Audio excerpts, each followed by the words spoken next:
that Jehovah is the most powerful being there is. His power is unmatched, it is supreme. And the title King of Eternity reminds us that Jehovah is unique in another sense. He alone has always existed. Psalm 90 verse 2 says, "From everlasting to everlasting you are God." That thought inspires awe, does it not? Jehovah is also unique in that he alone is the creator. Revelation 4:11 reads, "You are worthy, Jehovah our God, to receive the glory and the honor and the power, because you created all things, and because of your will they came into existence and were created." Everything that you can think of, from the invisible spirit creatures of heaven to the stars that fill the night sky, to the fruit that grows on the trees, to the fish that swim in the oceans and rivers. All of it exists because Jehovah is the creator. I appreciate that. Now, before we read the question, let's look at the scripture. It's quoted a little bit in the paragraph, but Revelation 15:3, and I'll read that. It says, "They were singing the song of Moses, the slave of God, and the song of the Lamb, saying, 'Great and wonderful are your works, Jehovah God, the Almighty. Righteous and true are your ways, King of eternity.'" So, what may we learn from the following titles, Almighty? We can learn from that is that he is the most powerful being there is, and that his power is unmatched and it is supreme. Yes. And in that scripture we just read, just for emphasis, it says that he was the who again? He was the Almighty. Yeah, he's the Almighty. So being that he's the Almighty, when you go to school, when I go to work, Satan's gonna attack us in different ways. But according to these, the verses and the description of Jehovah's being the Almighty, should we worry about the things that Satan's going to present to us?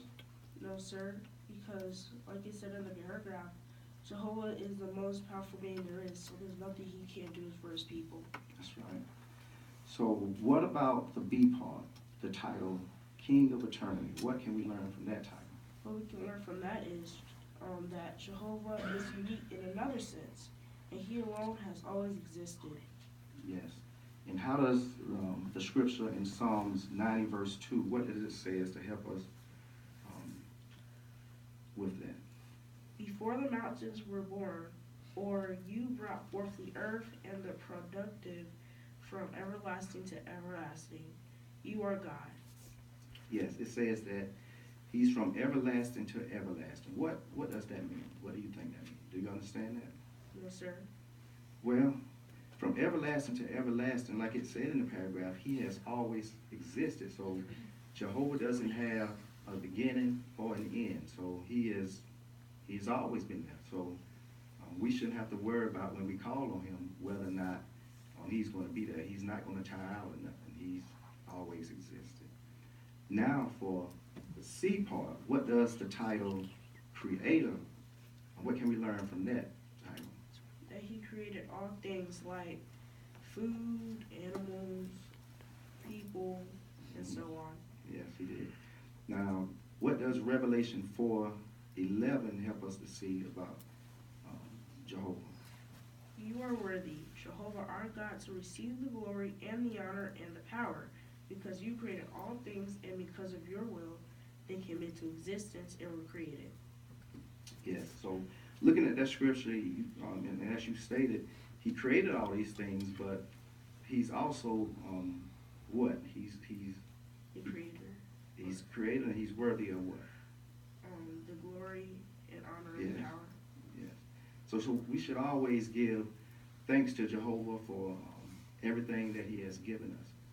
So as a quick review, what does the Almighty teach us? That he's the most powerful being. Yes. And King of eternity. He will exist from everlasting to everlasting. And our Creator. That he created all things. Yes. You're doing a great job, son. I want you to continue making the truth your own, because you're not going to be able to, ride on our coattails, so to speak. You're getting a little older, so continue to make progress. I'm proud of you. So let's go find your sister so that we can go bike ride.